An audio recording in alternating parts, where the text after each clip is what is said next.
We're very happy to have Neil MacGregor, who we all know more famously from his book, A History of the World in 100 Objects. It's an important event for us at CEPT University, also because this event is in collaboration with the CSMVS in Mumbai, which is the Chhatrapati Shivaji Maharaj Vastu Sangrahalaya, which is the former Prince of Wales Museum in Bombay. And it's really thanks to the CSMVS that we have Neil MacGregor this evening with us. We had a wonderful interaction with him as a bunch of us who teach history and theory on the campus, and some of our senior students from the postgraduate course and the MPhil PhD program. So we already had a wonderful interaction, about 1.5 hours, where no one really stopped talking till everybody had to be drawn out of the room. And here all of us await the public lecture by him. I would also like to welcome Mr. Mukherjee, who's the Director General of the CSMVS in Mumbai, Ms. Maruf Tarapur, who's worked with the Metropolitan Museum in New York and is now closely associated with the CSMVS in Mumbai, and my dear friend and colleague Ranjit Hoskote, who actually coordinates and convenes the academic programming for the CSMVS. Without much ado, may I invite you, Ranjit, to introduce Neil, and we proceed with the evening. Thank you very much.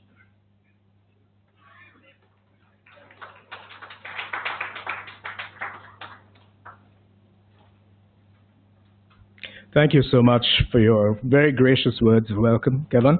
And I do want to begin by thanking both you and Srivatsan for your warmth and collegiality and the manner in which you readily accepted the suggestion that we could have Neil speak here and become part of the life of CEPT. I'm not saying this to flatter you, but CEPT really has been part of our imaginary. People who've been preoccupied with architecture and urban design and questions of that nature. CEPT has been, as an institution, as the values and projects and ideas that it stands for, it's been very much a part of our thinking and our mental world. And it's a privilege to introduce Neil MacGregor today, because he is one of the most distinguished museum professionals active in the world today. And the fact that he has, over the last few years, developed very strong ties with the CSMVS is really a matter of pride for our institution.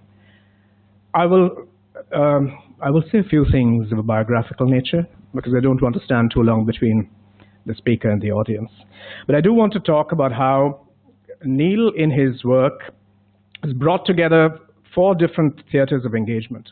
He has been a distinguished and continues to be a distinguished museum professional.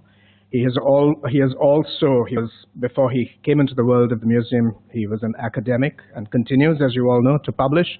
As Kevin said, A History of the World in 100 Objects has straddled both expert culture and a large popular audience. So there's also the writing and the publishing. And also in a tradition, as it seems to me, the popularizing of culture. Seems to me, in many ways, a British tradition. I'm thinking here of Kenneth Clark and John Berger as precursors in this genre. Neil MacGregor has also made use of the electronic media as a way of reaching out to future audiences, future publics. Neil MacGregor was born in Glasgow, and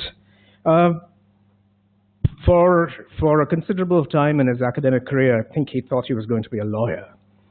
But fortunately, what the bar lost, we certainly gained in the world of culture and the museums. And an early mentor in his life was Anthony Blunt, who identified his gift and his preoccupation with the arts early. Wrote somewhere that MacGregor was the most brilliant pupil he ever taught. An early step in Neil MacGregor's career was the teaching that he did at the University of Reading in he taught the history of art and architecture. He then became editor of the Burlington magazine, and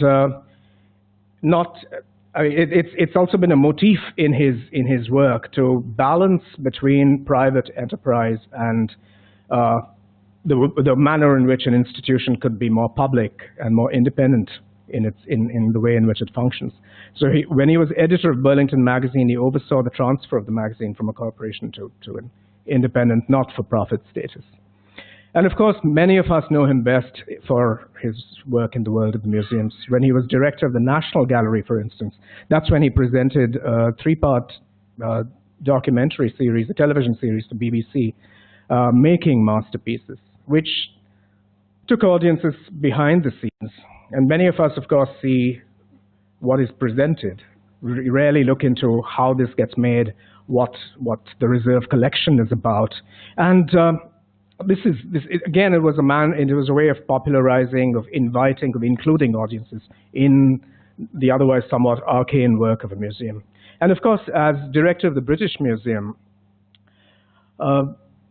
Neil MacGregor's time there coincided with a time of heightened pressures in the debate that some of us were discussing this afternoon about the ownership of artifacts, about the repatriation of art objects. And it was in that context that many of Neil's arguments about the Universal Museum, the Encyclopedic Museum, have been phrased.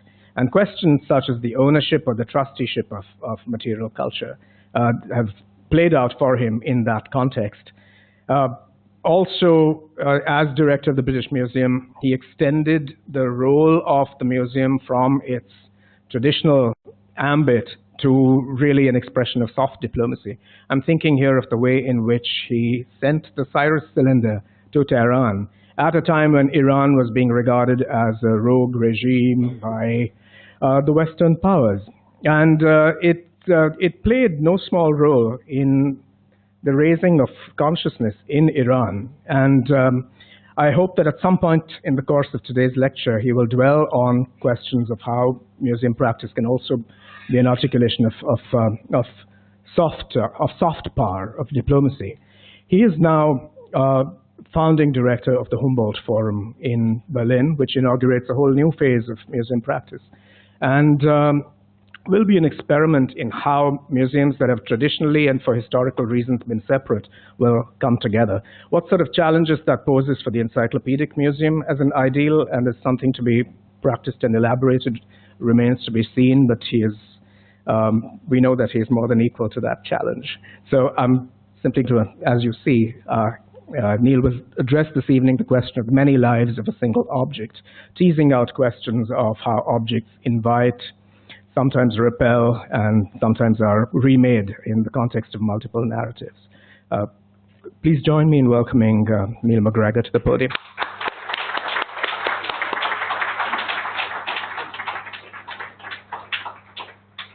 Ranjit, thank you very much for this welcome, and thank you very much for this invitation to CEPT this evening in Ahmedabad.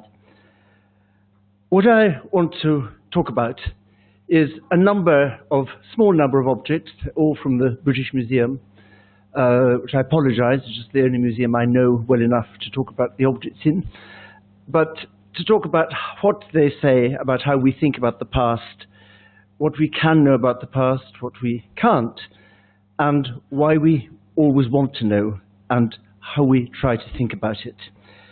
So I want to start with an object that was found if I got this, yes, it was found in Canterbury, just south of London, in the middle of the 19th century. And it's this. It's about that size. So it's a very beautifully made, polished piece of stone, as you can see. Very carefully shaped, very fully burnished and polished. It is a hand axe, an axe precisely to do what axes do, designed to strip off branches of trees, to split wood, to prepare trees and so on for being to clear a landscape. But it's a surprising one because it's never been used. Quite clearly never been used. Not only is the blade at the end not really particularly sharp, because the stone in which it's made can't be got to be very sharp, but it's never had, as far as we can see, any binding at the top to allow you to attach a handle to it. It's the blade of an axe, which wouldn't have been a very good axe and it was never used as an axe, and yet made with enormous care and enormous difficulty. We know from what it was found with that it was made somewhere around 6,000 years ago, so somewhere around 4000 BC.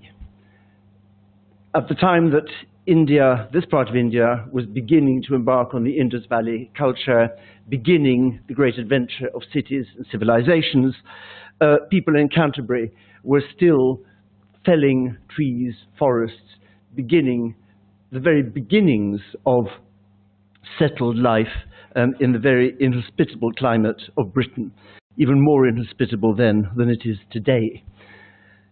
It was a puzzle, a great puzzle. What is it doing?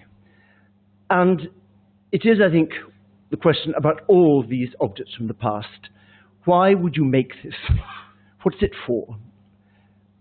And the great thing, I think, about all these is that we know that the people that made this 6,000 years ago had not only hands like ours, they had brains like ours, exactly like ours. So it should be possible for us to imagine why you do it. And we have to imagine, and we want to imagine. And that, I think, is really where the whole engagement with history, with the past, starts. We need to imagine, we want to understand, and we have to make it up. And the great thing about working with old history, deep history, as the experts call it, is that there are no documents, nothing is written. All you have is the thing and your own head, the knowledge that the people that made it are just like you.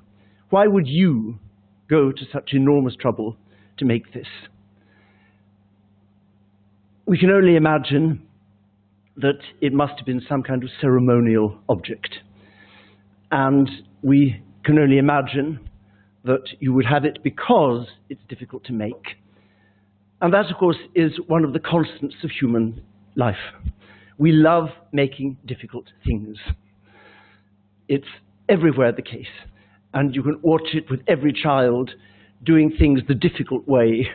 Why? Because that's how we're made.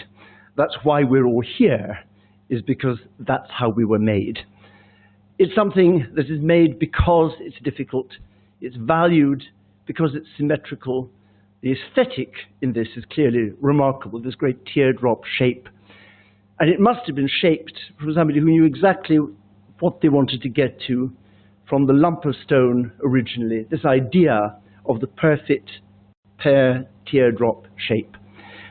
A thing of beauty, a thing of no use, a thing of expense,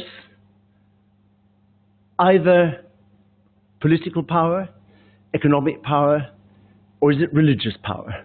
We don't know. We don't know whether it was made as a gift to the gods or so that the person who owned it could demonstrate their power. And that's how it was exhibited in the British Museum for nearly 100 years. And it was a slight puzzle because the more the stone was examined, the clearer it became that it was a kind of jade. Now this is awkward because there's no jade in Britain at all.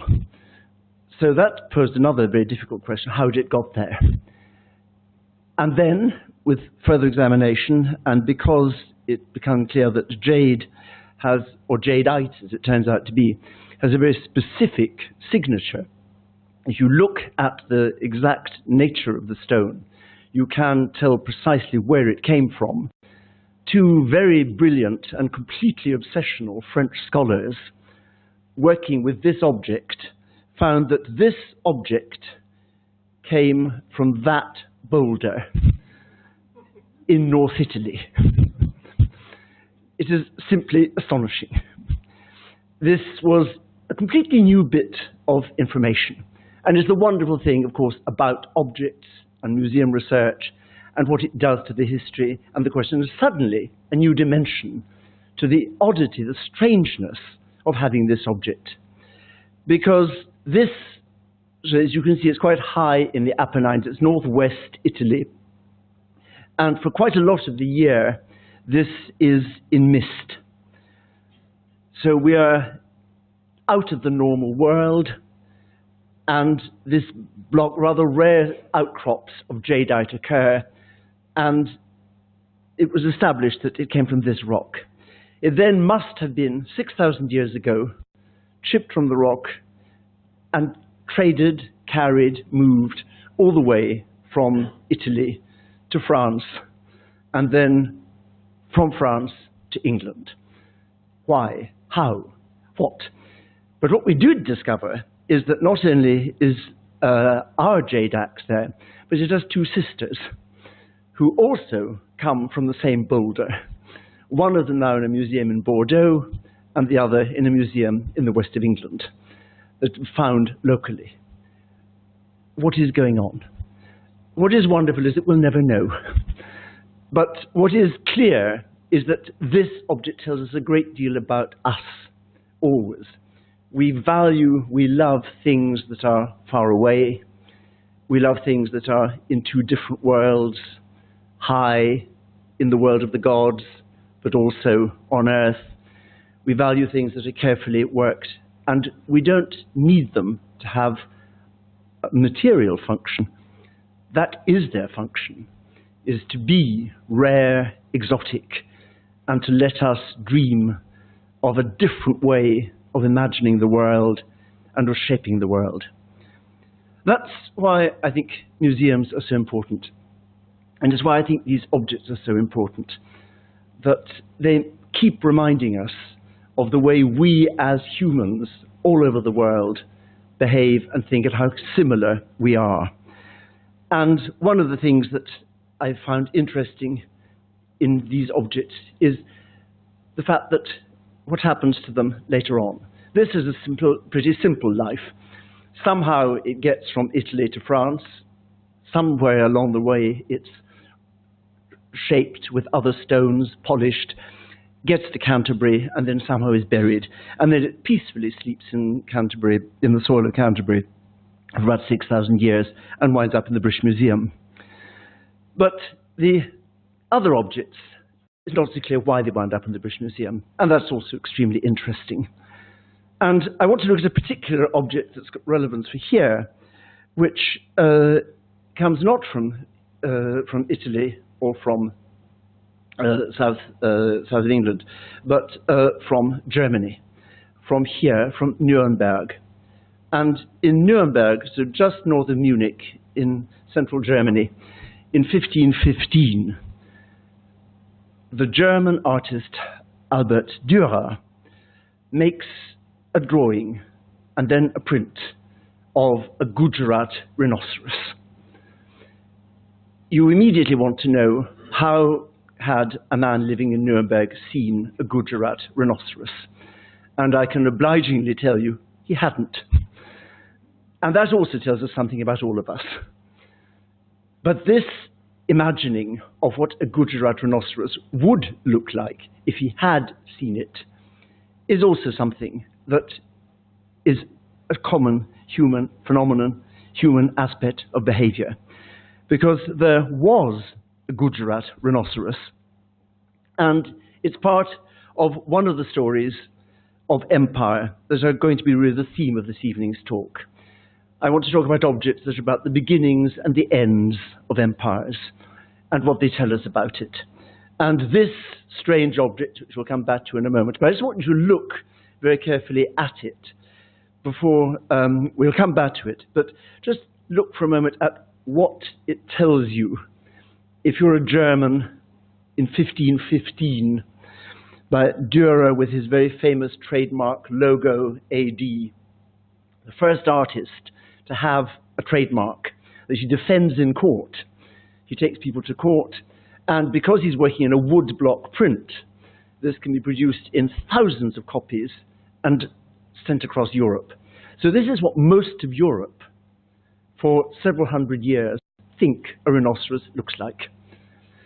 And it is, I think, quite a brilliant object, leaving aside the accuracy or not.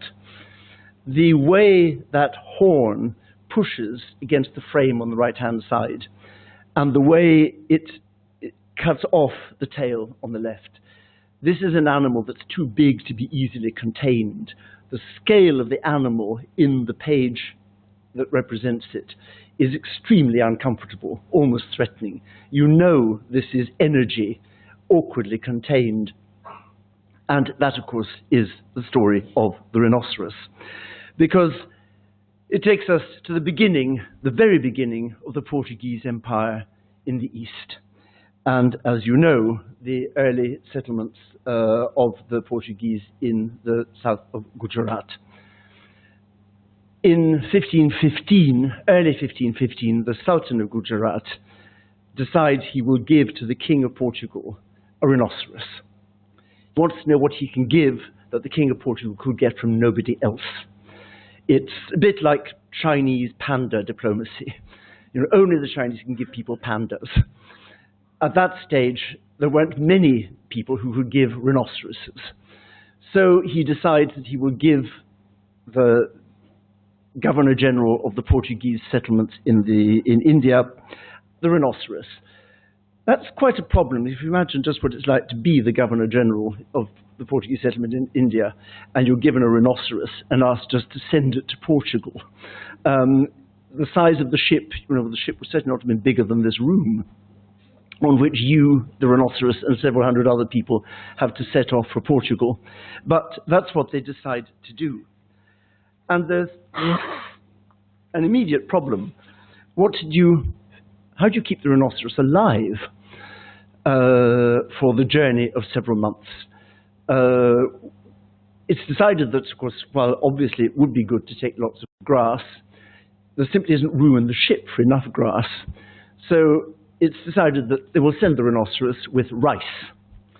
There was no evidence that any rhinoceros had ever had a rice diet before, but rice is much easier to store. You can swell it with salt water, and this wretched animal is sent off on a ship from Goa. In fact, it goes first from Zero and then to Goa, and then sets off from Goa to Mozambique, one stop, and then the second stop, absolutely astonishingly, is only St. Helena, right in the middle of the Atlantic, this tiny island, which we all know because 300 years later, the other person who gets sent to St. Helena is Napoleon Bonaparte, after he's been defeated by the British.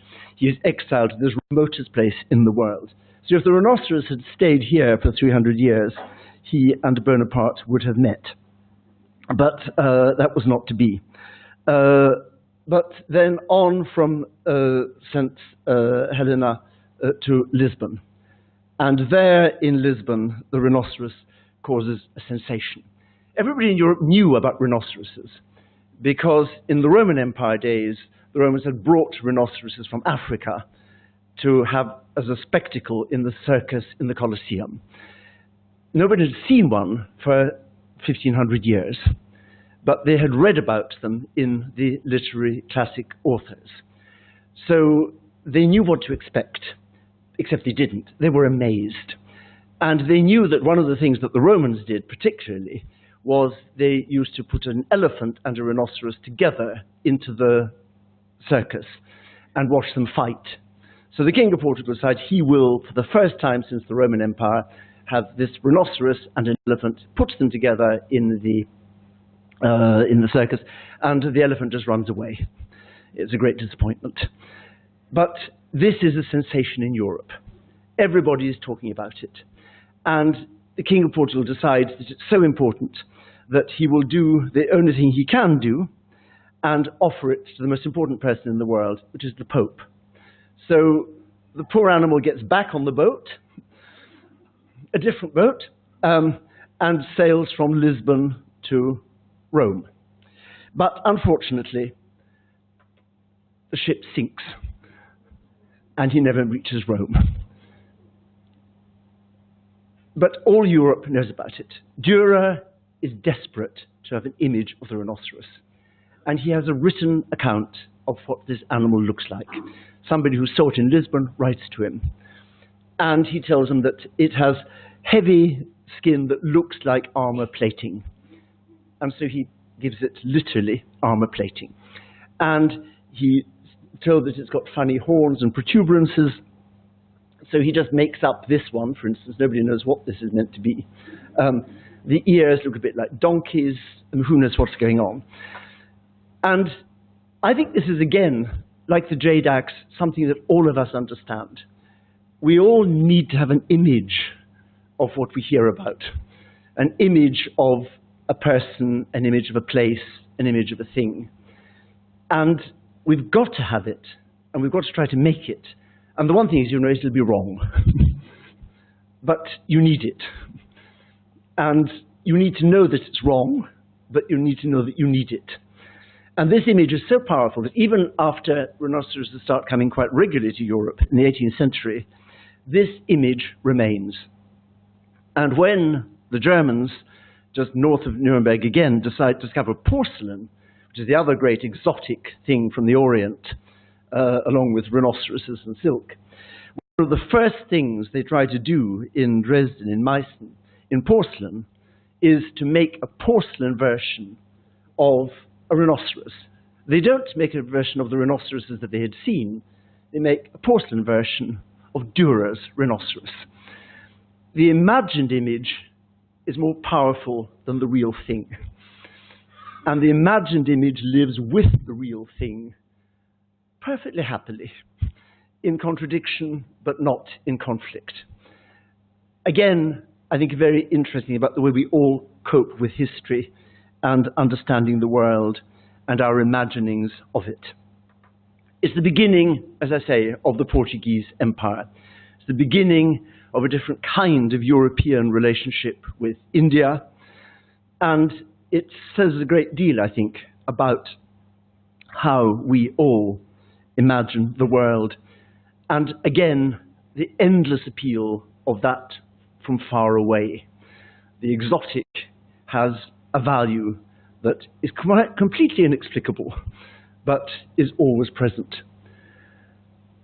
The next story I want to choose is from the end of the Portuguese Empire, right at the end. You remember in the 1970s, the Salazar government, the authoritarian government, is overthrown. And first of all, there's a communist government comes to power, and they immediately decide that they will dismantle the Portuguese Empire, the last colonial empire still really in existence. And with very little preparation, they withdraw from Mozambique and Luanda.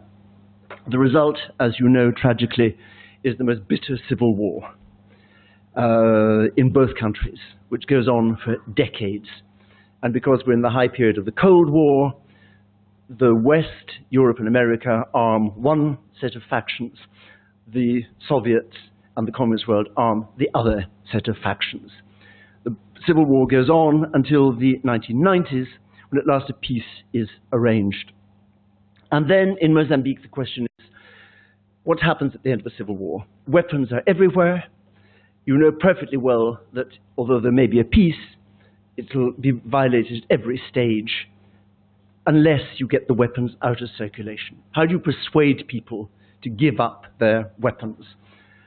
The church sets up a major scheme called Swords into Plowshares, where if you hand in your weapons, you will be given a bicycle or a sewing machine or a plow or whatever. The result is extraordinary. Huge numbers of weapons are taken out of circulation and they're put into the depots in return for these objects.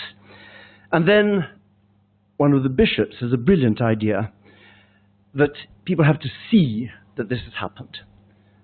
They have to see that the weapons have been surrendered. And so he starts a program which produces ultimately this object. It's a throne, a chair, a throne made of the weapons used in the Civil War. It's part of a very old African tradition that when you have defeated your enemy, you take their weapons and make them into your throne. And then you sit in the weapons of your enemy, is the tradition. He does this differently. This is a throne for peace, on which no one is going to sit, but peace will be enthroned in the weapons that have been surrendered. The British Museum was very keen to acquire this because we wanted to find an object that would demonstrate some of the story of the end of colonization in Africa, to show some of the bloody consequences, not just of the colonial period itself, but of the ending of the colonial period. And this seemed a very powerful way of doing it. It is, I think, a great document of an extraordinary moment. But it's also a document of something much else. And this, I think, is what's so interesting about it. Because if you take the normal curatorial approach and start sorting out the origin of these objects, looking at the throne piece by piece, you find something very striking. You discover that you can identify all the weapons which have been handed in. And perhaps not surprisingly, the two rifle butts that form the back, they are Portuguese from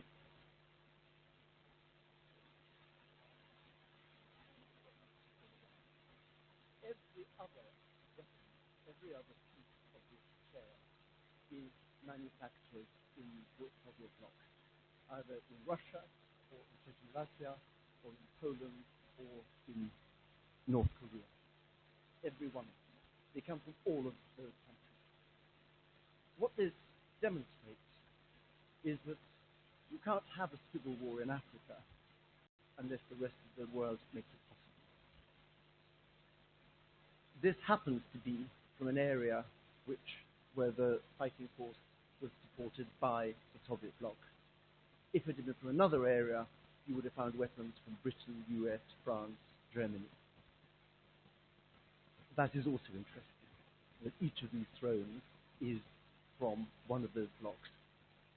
But it's an extraordinary statement of a connected world, of a shared history, of the different meanings of these objects as they go through life and are transformed into an object where the meaning is totally clear and a very, very powerful one indeed.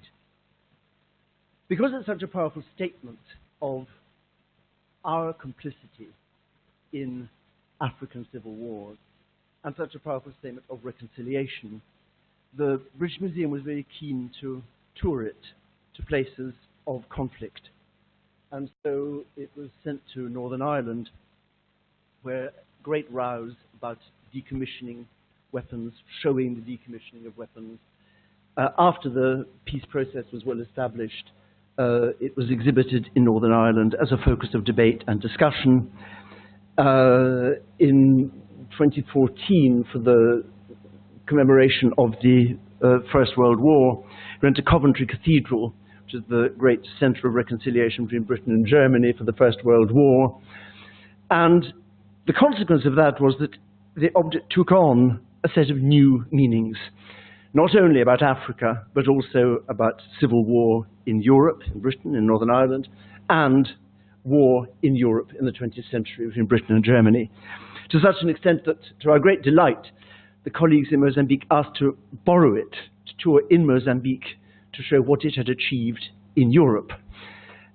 The life of the object goes on, the role it can play in different countries goes on, and it is, I think, a demonstration of how the objects can take us into, again, these constants in human behavior of war, interference in war, reconciliation, and then war again.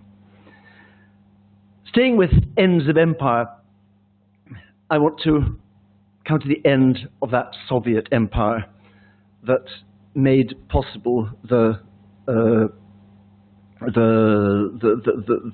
civil war, or one half of the civil war in Mozambique, and indeed its beginning, the great Bolshevik Revolution of 1918.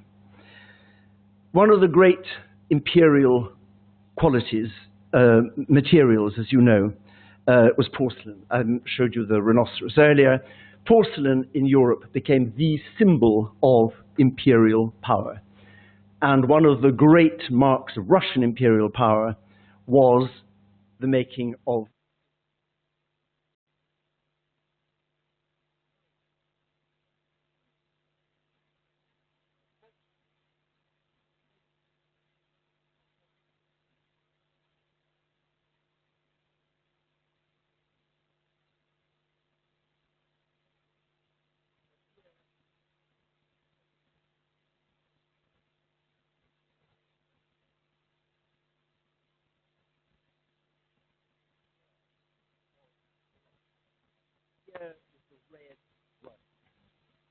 providing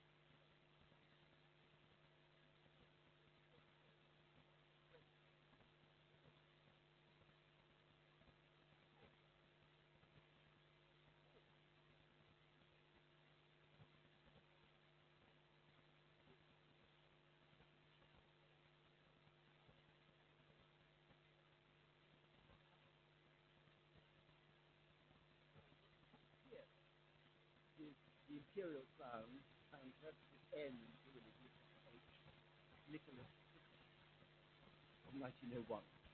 And on the back of the plate, you have the emblem of the Tsar, and then here, as you can see, the hammer and the sickle. And here, 1921. The Bolsheviks use not just the same material, they actually use an imperial plate kept from the imperial porcelain factory. They leave the mark on the back, and they put their own beside it, and then on the front, they make this sensational piece of design. Why? This is, again, one of the things I find so fascinating about the contradictions of all great historical moments, the complexities of it. The Bolsheviks in 1921 are desperate for foreign currency. No capitalist world wants, of course, to help them. They're desperate for foreign currency. They discover that what the safe bourgeois rich of the West want to buy is smart Bolshevik art, and that they will pay far more for smart Bolshevik art if it also has the Tsar's monogram on it. So this is a brilliant piece of capitalist market exploitation by a Bolshevik government to raise the funds that will help them undermine the capitalist system, which they've just trampled underfoot anyway, but which they're going to take the money from to keep going. It's a wonderful, wonderful paradox. The dish was acquired fairly early on by the British Museum, having been bought by exactly one of these rich Westerners so beguiled by Bolshevik art, and it stayed on show there until after the fall of the Soviet Union and the reversal of all this that you see on the plate. The factory that had been taken over by the proletarian was, as you know, privatized. It was returned to private ownership. And the private owners decided that they wanted to celebrate that. And so they commissioned, in their turn, a porcelain plate based on the one in the British Museum. And here we have the reverse process, celebrated again in porcelain, based on the plate in the British Museum. 2006, the year 2006, and it's the privatization of the electrical system of Russia. The whole cycle in two plates, and the return of capitalism, but again using a consciously Bolshevik imagery, these amazing red flags and whatever still there, as the wheel of history turns. That, I think, is again one of the points of these objects. They complicate the story. They remind us that it's never as straightforward as we might think, and that the more we look at the things, the more we understand what's really going on at the time. And I want to turn now to another beginning empire, at the same time as the Gujarat Sultan, at the same time as the Indians are encountering the Portuguese, the Mexicans are encountering the Spanish. That was an even less pleasant experience, as you all know. Led immediately not only to illness and warfare, to the decimation of the population, but it led to the complete destruction and looting of a total and great civilization. Many of the objects from the Aztec world were destroyed, deliberately melted down, broken up by the Spanish, who were so greedy for gold and for precious objects. But some survive, and one of them has wound up in the British Museum. It's about that size, that wide, and we think it was meant to be worn around your neck, presumably by a priest or some kind of royal figure. As you can see, a magnificent double serpent. It's made up of over 2,000 pieces of turquoise. And I hope you can see even in this slide that the way the different stones and the angles of the different stones catch the light, they look like feathers. They look like the shimmering feathers of a bird. And that is, of course, deliberate, because the most important god, divine figure, image of the divine in Aztec Mexico is the bird serpent. And here we have the bird serpent in physical form.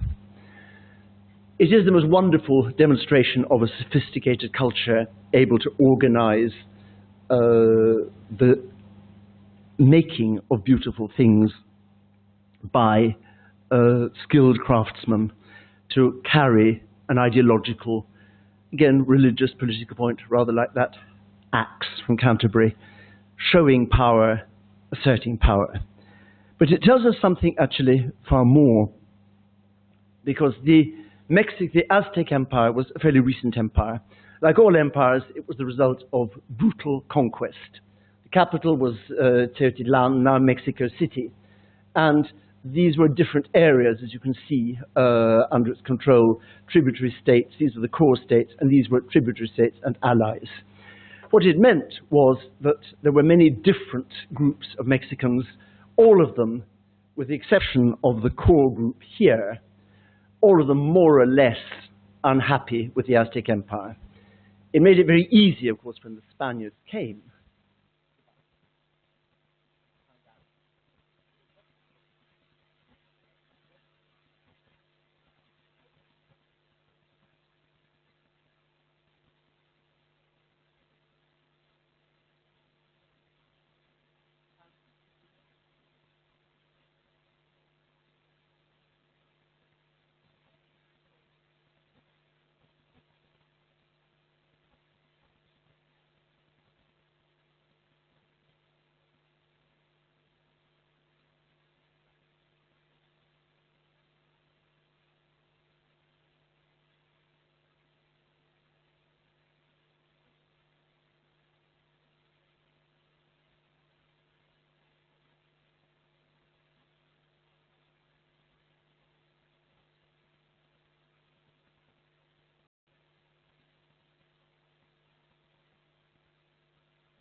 Put it together in one object as a statement of imperial power. And that's only, of course, for the stones. Just to remind you, looking at the snake, that also there's wonderful, wonderful jaws, gums, and teeth. And they are just as interesting as the stones, because the red gums come from the thorny oyster. This is, as you can see why it's called the thorny oyster. One of its peculiarities is it is found only at great, great depth. This means that it is, of course, extraordinarily dangerous and difficult to collect, which makes it very expensive, very, very extravagant. And it is also interesting that it comes only on the Pacific side of Mexico.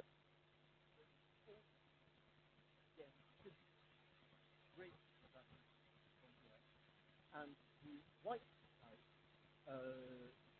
another kind of shell, which is found only on the Atlantic coast of Mexico. So putting together the white and the red is combining the Atlantic and the Pacific with the turquoise from the whole empire, and you're holding it together in this one object. And then, how are you holding it together? Inside the wooden framework, the skeleton that holds all this, are still traces, good traces, as you can see, of the layer, the glues and the resins that hold it all together. And they turn out to be just as important and just as interesting, because they come, as you can see, again, from different parts of the empire. But all of them are used also as incense. So they have a religious, spiritual dimension which holds the object together, just as the religious, spiritual rituals will hold the empire together. The object is the most extraordinary statement, I think, of how all empires want to work. They want symbols that bring everything together from all parts of the empire. They want it to show wealth, they want it to show power, rarity, and they want it to show spiritual authority. And the spiritual authority will be the glue of the whole thing. And that, again, I think is something that is true of all societies at all stages. The desire to find symbols like this and the desire to invest them with that kind of meaning. And the question, how did this get to the British Museum, is, I think you'll agree, rather unexpected. This is not, Mexico was never a British colonial area. Most of the turquoise material that was brought from Mexico was broken up, as most of the gold was melted down. It was broken up and used in jewels and remade and reused in jewels in the 19th century, from the 16th century to the 19th century. In the 1860s, a man called Christie was crossing the Ponte Vecchio in Florence, which, as you know, is famous for its jewelers' shops. And he was looking for a bracelet for his wife, went in and saw something there, and went to look in the back shop and discovered that the jeweler had acquired several things like this, which he was slowly breaking up and turning into bracelets for 19th century tourists. And Christie bought them, realizing that they were special, bought the whole thing, and that's why they were rescued from being turned into jewelry for everybody. The hazards of the thing are beyond imagining. They come in every possible way. And what they tell us is, I think, always of the greatest interest. That's where I want to end, because I know that Ranjit and I are going to have a conversation. But I hope it's given you some idea of why things and the archaeology of the things and what happens to them over time is so important. Because I think looked at as archaeology of the object, inside the object, the internal archaeology of the object, they tell us so much about how we as humans will always behave, have always behaved, and that we need to make symbols, we need to imagine, we need to make things that have no purpose because they have a huge purpose, and that objects of this sort have power in the most remarkable way. So with that, I shall close. Thank you, and look forward to speaking to Ranjit. Thank you.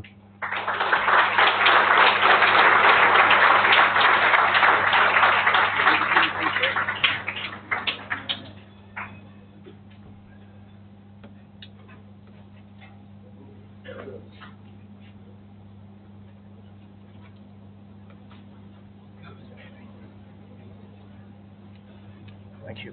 Thank you. Okay.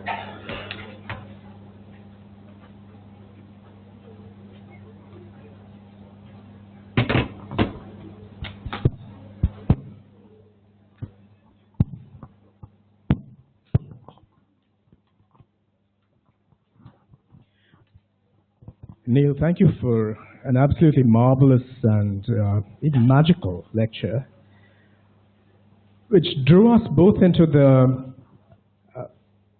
enchantments, the aesthetic dimensions of objects, but also into their political context. And there was something about the way in which you dwelt on this last artifact, in fact, the Quetzalcoatl, the feathered serpent, which brought to mind a whole range of questions about asymmetries. So I'm wondering if we could plunge directly into that and then work our way back to a number of the points you raised in the fascinating lecture. It seems to me that an object like this is a great deal to tell us. Very few of us encounter it in the flesh. And I know you've fielded questions about repatriation and so on many, many times. But if we could just revisit that question. How might an object like this speak to the people whose heritage, cultural heritage it is in a national sense? How might it speak to people elsewhere when it belongs in a particular repository? My question is really about what an encyclopedic museum can mean today in terms of how it addresses a particular audience in its own city and a larger global audience. Thank you. I think the two separate questions there aren't there. The first is the obligation to care for the object and to preserve it. I mean, clearly, having escaped being turned into a Victorian necklace, you do want this to survive. So somebody has to be responsible for that, and that's clearly the obligation of the institution that houses it. And I would, that's clear. The role of the housing institution, if I can call it that, because I think words like ownership are very difficult, although because European society has such tight and singular notions of ownership, it's hard to avoid them. But the role of the housing institution, like the British, I think is really the role of a lending library. That must be the role. And the duty of a lending library is, of course, to look after the books. It is to make sure they are preserved, digitized if necessary, kept in good condition, but also that they are lent. And it seems to me the great challenge for our world at the moment is to ensure that all of us have access to all of humanity's heritage. In this, I was very influenced by one of our most influential trustees at the British Museum, who was Amartya Sen. Amartya Sen always insisted that you cannot talk about the stories of humanity. You can only talk about the story, that it is a single story of which we are all part. And I'm convinced by that. That seems to me clearly the truth. Just every one of the things we've looked at depends on many different places, contact, war, trade, exchange, whatever, curiosity, all those things. It's one story. But that does mean that objects of this sort have to travel. And the biggest obligation, I think, is to make that possible. And it's why, for instance, for the British Museum, the partnership with the CSMVS was and is such an important thing, because that has allowed Mr. Mukherjee to decide what objects from the British Museum would be of interest to a public in Mumbai that they couldn't see their own. The mummy, the Egyptian exhibition, was a good example. That seems to be exactly the role of the Encyclopedic Museum. And again, just as the lending library, it's not the library that decides who the lender will be or what the lender will get. It is the other side. So within the limits of the physical safety of the object, I feel that must be the way of the future. And as you put it in rather political terms, I think it's one of the great, great failures of UNESCO not to engage with this at all. UNESCO is still, as far as I can see, completely fixated on the single question of who has the technical legal ownership, which is of course an important, I understand that's an important question, but it's not the only one. And what I find distressing about that is that argument will develop and will move, but it's a very hard one because it requires all kinds of national legislations, as we all know. Moving the objects requires none of that. You can start changing things very fast on the ground if you let them move around. I also have a question for you about the sensitivities of viewerships and how you as a museum professional would gauge them. I'm thinking here of an extraordinary show that you curated a couple of years ago called Living with the Gods. And I remember walking through it at the British Museum and being fascinated at every step by the very different nature of each object. There was a robe that a Hajj pilgrim wore. There was a shrine devoted to Ambedkar, of the kind that one sees in streets on festive occasions, during celebrations of his birth or his passing today. There was a range of objects from the highly auratic and ceremonial to the everyday, to the ritual. What was your sense before you, or as you conceived that exhibition, of the kinds of responses that viewers would bring to it, whether they were, so to speak, secular viewers or people invested in one or another of those religious traditions? Could I draw you out a little on your sense of viewership for exhibitions like this? Yes, this was, again, as Ranjit said, this was an exhibition drawn from the museum's own collections about about the role of religion in societies.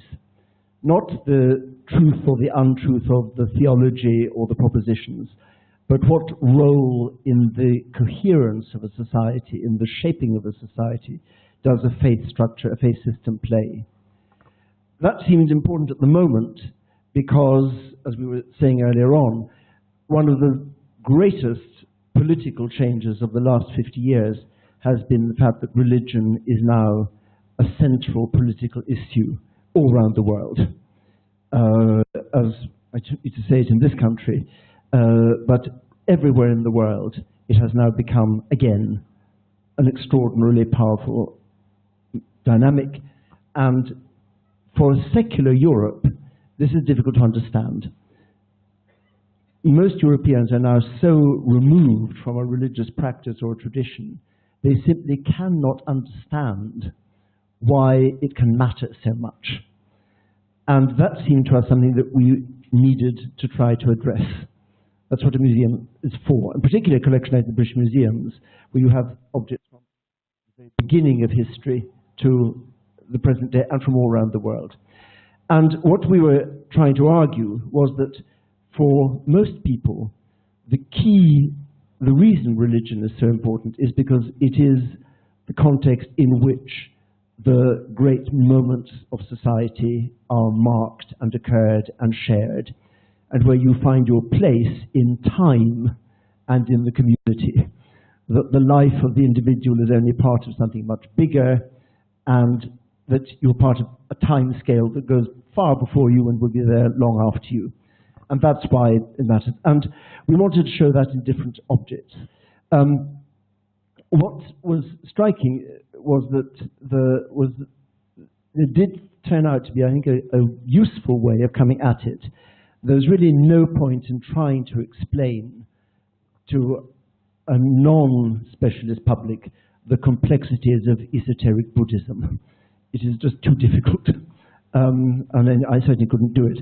But to explain how certain kinds of rituals, practices, which all societies have, about birth, about death, marriage, whatever, initiation, coming of age, and why these matter, and how they build a society together, what festivals do, why a festival is what a society is at different stages every year, whatever. That did seem to strike a chord, and the objects can show that very clearly. So one of the things we were keen to show is, again, how, to go back to the very beginning of the British Museum, the British Museum is opened at almost exactly the same time as Swift publishes Gulliver's Travels. And it's the same purpose. The point of Gulliver going to Lilliput and Brobdingnag is not that you learn anything about Lilliput or Brobdingnag, really. It's the fact that when he comes back to England, he realizes how very peculiar England is. It allows you to look at yourself differently, and to realize that you are very odd, and that your society could be other. That's exactly why the British Museum was made, to let people think differently. Because once and it was made with religion in mind. The huge question for Europe in the 18th century was how to avoid the wars of religion that had killed millions of people in the last 2 centuries. How could people of different faiths live in the same country? And India was one of the models, because India appeared to have achieved that uniquely well. The great admiration for Mughal India as the place where all these faiths could live together, but which Europe couldn't manage. But it was one of the central points of the British Museum, was to collect evidences of different ways of believing and organizing your society around belief all around the world, so that you could see that our way is only one, and that that should lead to tolerance. And one of the things we wanted to do, therefore, was to allow people who, this huge majority of our population, grown up, even if they're secular, in a tradition of monotheism, and the Jewish Abrahamic monotheism, where there is this enormous divide between the human and the animal world, and the human and the natural world. And where at the moment after the flood in Genesis, when God says to Noah, the only humans who have survived the flood, I give unto you every animal, every beast, that you may kill it, and the world is for you to use. Absolutely extraordinary. But that is the basis of all 3 Abrahamic faiths, that man is separate from the animal world, separate from the natural world, and entitled to use it for himself. Out of that comes, well, we all know what comes out of that. One of the things we wanted to show in the exhibition was how odd this is. And that actually, there are, of course, whole societies where the entire natural world is divine, and man subservient to it. And also many other religious traditions where the division between the human and the animal is a much more fluid one. And that seems to me to advance that argument has huge repercussions if we're talking about ecology, conservation, how we address the planet, conservation, or whatever. So we were basically arguing you cannot separate the way you think about your place in the cosmos and how you live in the world today.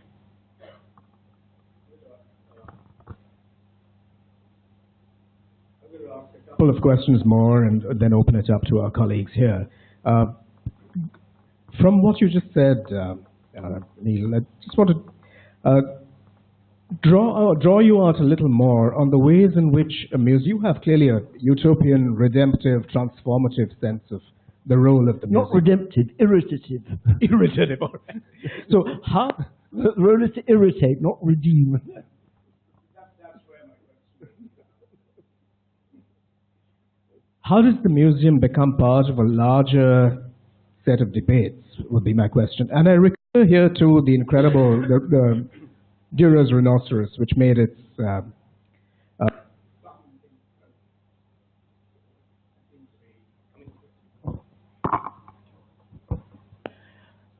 that image could and did play a role in a certain exoticizing of the other, with very much the opposite attitude than curiosity.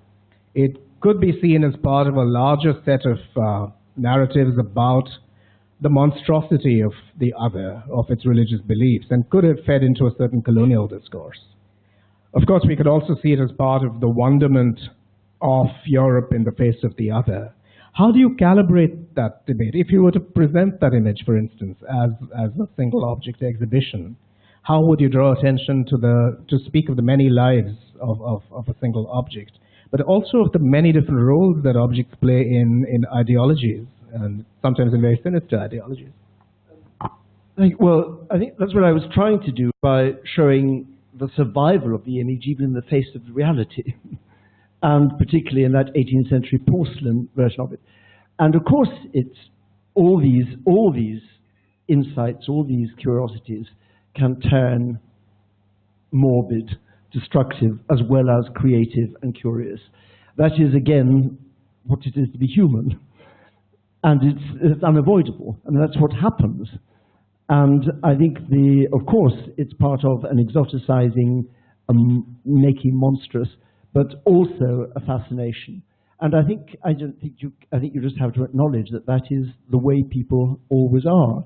And you chart how it happens in particular areas historically. But I don't think you can stop it. I mean, one of the things that seems to be constant about all these stories is that all empires ultimately behave in the same way. All people need the exotic, they long for the exotic, they strive for it. And then all the things that we know go wrong with that go wrong. That's what's being human. It's not very encouraging. If there's a traveling mic, we could, the one in my hand will travel. Fabulous. We'll be happy to take questions from the audience.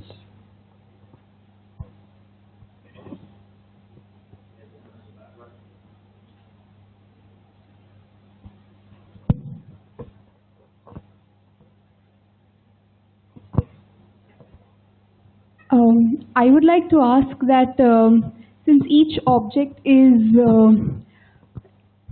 a mix of wild stories from different places, what exactly is the process you take when you want to learn about that object? What is the way you go through the sea of information that exists for a particular object?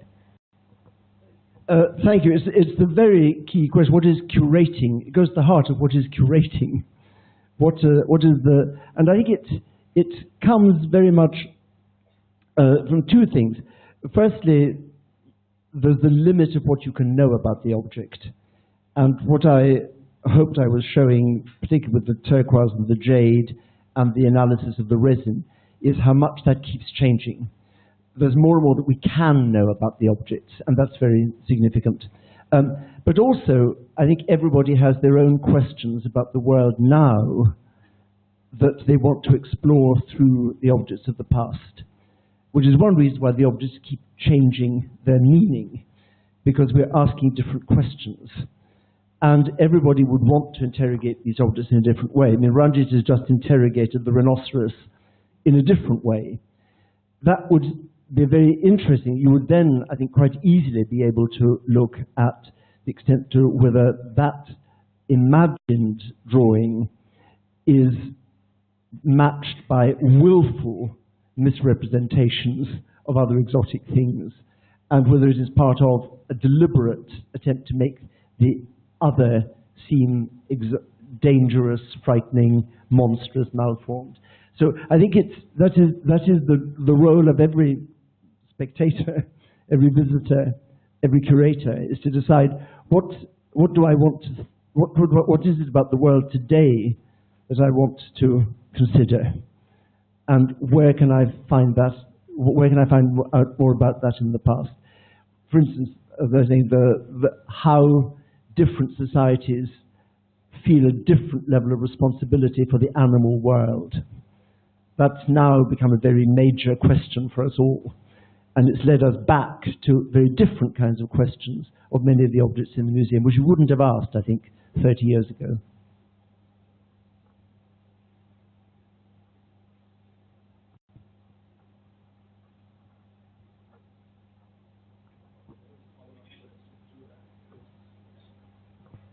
Just to follow up on some of the questions that emerged in this exchange, I'm thinking here particularly of Gautama's great idea of the fusion of horizons, how we respond to the past or the different pasts that we inherit, and how we manage to bridge the difference between our preoccupations and the preoccupations of those times. It seems to me from what you said that lies at the core of curatorial activity, particularly when you're bearing witness to the past. But sometimes, as with the Cyrus cylinder or with the Ashokan edict, which we discussed at the meeting this afternoon, I wonder if we're reading back to the past, as it were retrospectively, things that are of immense moral or ideological value to us today. So could I ask you to speak to the Cyrus cylinder, which is in the British Museum and which you've lent to certainly to Bombay, to Tehran. It has been presented as an early charter of human rights. But human rights, as we now conceive them, are post-Nuremberg trials. So could you unpack this question of how legitimate is it to take structures of mind, values that are important to us today, and to read them back on a past where they might not have been conceived in quite that way? I mean, it's strategically wonderful. But I think I would say that I don't think it matters whether it's legitimate or not. It's what everybody does. And it's what we have to do.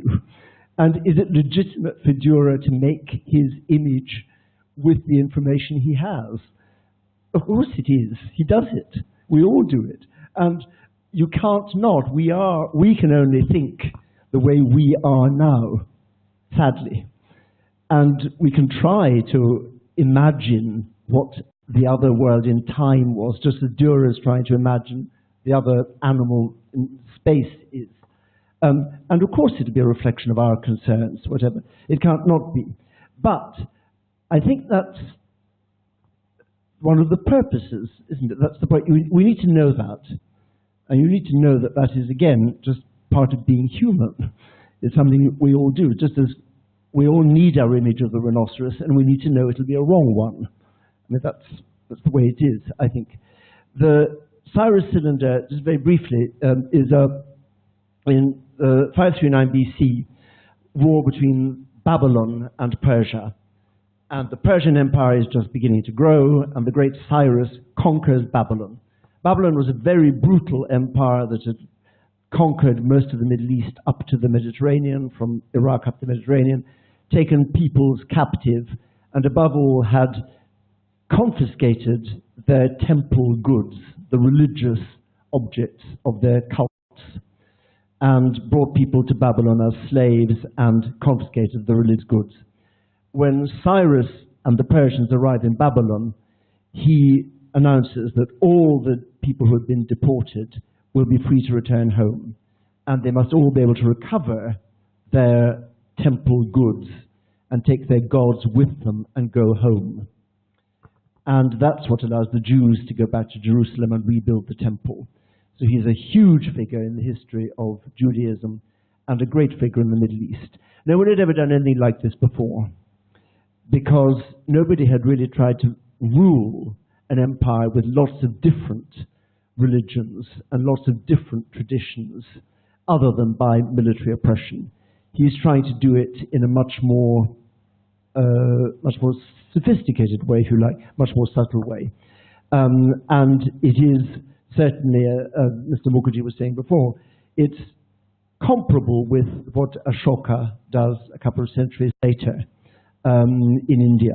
Again, the attempt to rule an empire with lots of different traditions and different faiths. What is quite clear about the Cyrus, it was the people, rather surprisingly, the people who claimed that it was the first charter of human rights.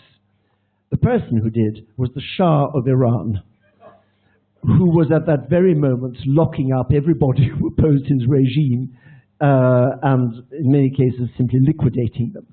There was something really shameless, I mean, even by the normal standards of political cynicism, astoundingly shameless of him proclaiming this as Iran's long-term millennial commitment to human rights and the document of human rights. It's not, of course, a Charter of Human Rights. What is interesting about it, it's really a Charter of Communal Rights.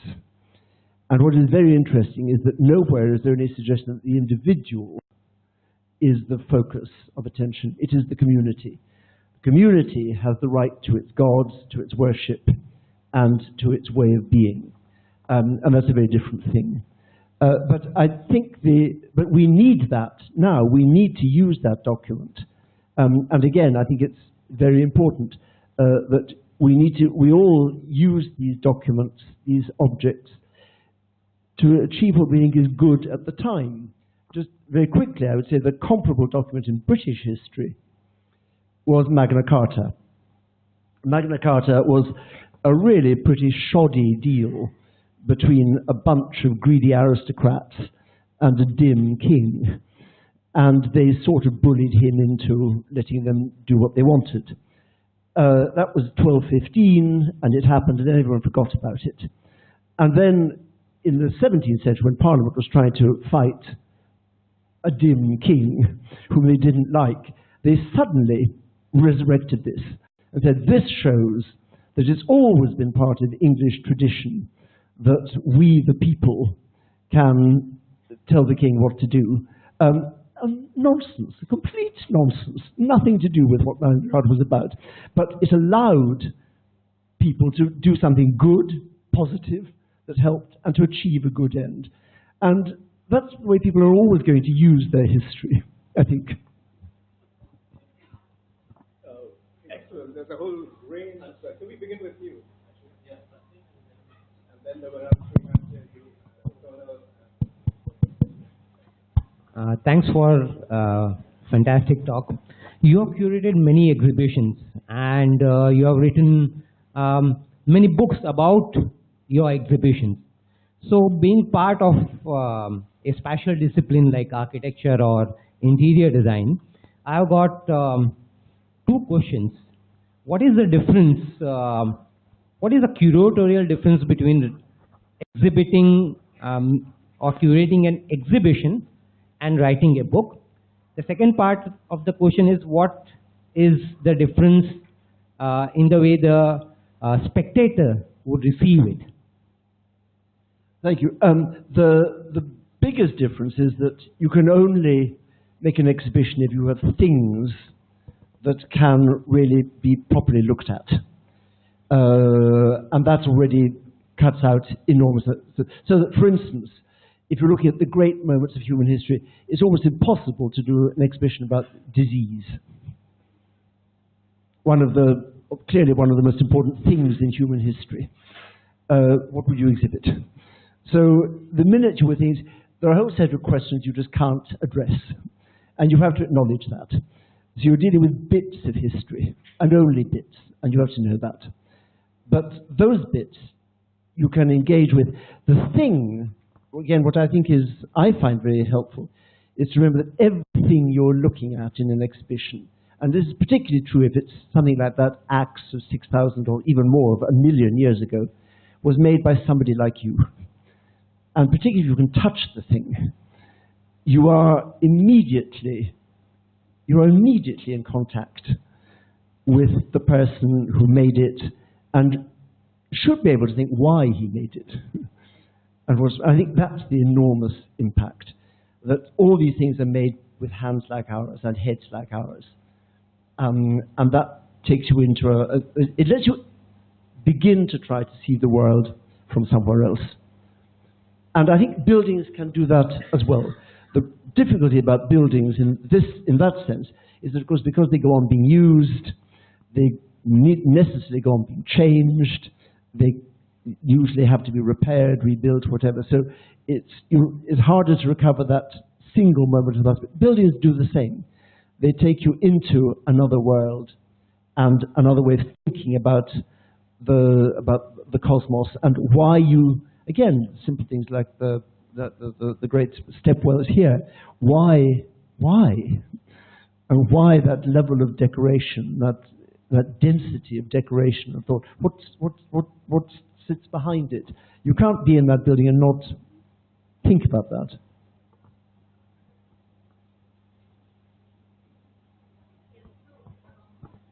My question is about the title and the core of the lecture, the many lives of objects. And I have a question. Does museumizing affect the life of an object? Say, for example, the Bolshevik reappropriation of the erstwhile empire object, and they changed the meaning. But once it comes into the museum, then the reappropriation logic doesn't work anymore. It stops there. Or has it, in your experience, taken on a new, avatar, or whatever you want to say? And I just want to extend that question. Say, for example, the thrown weapons. It does acquire a new life and it goes back to Mozambique, but it still is giving the narrative of the museum, but not itself reappropriating a new meaning. So I just had a question about how does museumizing affect the life of an object? Thank you. I think first of all, it makes it available to enormous numbers of people, which is a huge thing. And what I didn't say, but which is critical, of course, it opens the narrative, the appropriation meaning to anybody who looks at it. The key point about a museum, I think, is that everybody has the right to explore and interpret that object and give it and think about what meaning they attach to it. That can then obviously be debated academically whether that interpretation is well-founded. But it opens to the world it destroys the notion of the ownership of the meaning of the object. And I think that's very, very important. And one of the big tasks for museums at the moment it's why the digital platforms for museums is so central, that is the way to ensure that the object that houses the institution has no control over the narrative that the object presents. And I think that's a very, very important thing. I don't know what the position in India is. In Europe, there are very different traditions. The German tradition is still a very rigid one, that the museum curator is the only person entitled to interpret the object. And it's very complicated in Germany for that debate to be opened up. Other countries are much looser. But it seems to me fundamental for museums that once it's in the public domain of the museum, the interpretation is open to everybody. And that's the point.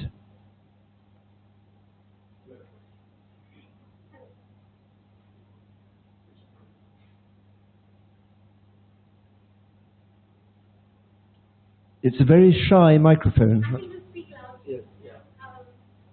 I don't have so much of a question, but if you could delve on the idea of what, I guess my question sort of comes from art practice. What do we do in the absence of objects? We know that museums sort of tell stories around objects that exist, objects that we can look at and talk about. But what happens when the object doesn't exist? Coming from a culture where a lot of objects that could represent parts of history don't exist here, or we don't see them growing up, what happens? Well, the museum can do nothing. It's really quite simple.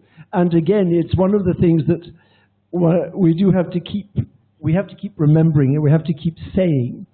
The story we're telling is not only always going to be a wrong story in some measure, but it's only going to be a partial story about certain bits. Because obviously for most of history, it's one of the very serious problems about the representation in museum cultures, in museums of the cultures of Africa, the Americas, and Oceania. Because most of the objects there are material objects. Most of them, therefore, the ones we know, the ones that we have, were preserved only by Europeans after European contact. That means that effectively, for most people, it looks as though there was no culture before, or else that it was always the same. And that's because there's no material evidence to tell the proper story. And we have to keep remembering that you can only tell the story of what there is. And you point to the key one. For most of human history, most of the human experience, museums can do nothing. I had a question that all of these objects come from different regions of the world. So how do you integrate the perceptions of the people living in the region? What do they think about the object and how it came into existence, or what is its story, what they believe? So how do you integrate in curating their stories, their beliefs, while you place the object in another place? Thank you. It's an extremely important question, and again, it's one of the questions where the museum is now in a much better position to do that than it was in the past, for two reasons. I mean, first, again, the digital one, but in the radio programs on the history of the world in 100 objects, we tried to take a pattern always of having one expert voice in the object, one trained professional historian, and one voice from the source culture, which will sometimes, of course, not be able to explain very much about the making of the object. Like this, there's really nobody in Mexico is going to have much to say of expert about how it was made. What they can say is what it means to them today. And that's, of course, important. In some cases, they can tell you precisely how it was made and what it meant. And that's a huge step forward. And that can be recorded and part of the story. The other area is, of course, and this is where the exhibition is so important, is you can invite curators from the source country to make the exhibition. Very briefly, a couple of years ago in the British Museum, we did a major exhibition on the story of Australia told from the Aboriginal side. Now, of course, there are no Aboriginal documents. There's no writing. There are objects. And we had the exhibition selected and interpreted and presented through objects represented by Aboriginals. That is something that is extremely important because it lets, of course, the objects be told differently, they have a different interpretation, but also it tells you what they mean now in those communities. And then finally, we work enormously closely with diaspora communities, because for almost every part of the collection in London, there is a major diaspora community in Britain, now British citizens of that origin. And they, of course, had their view of what these objects mean.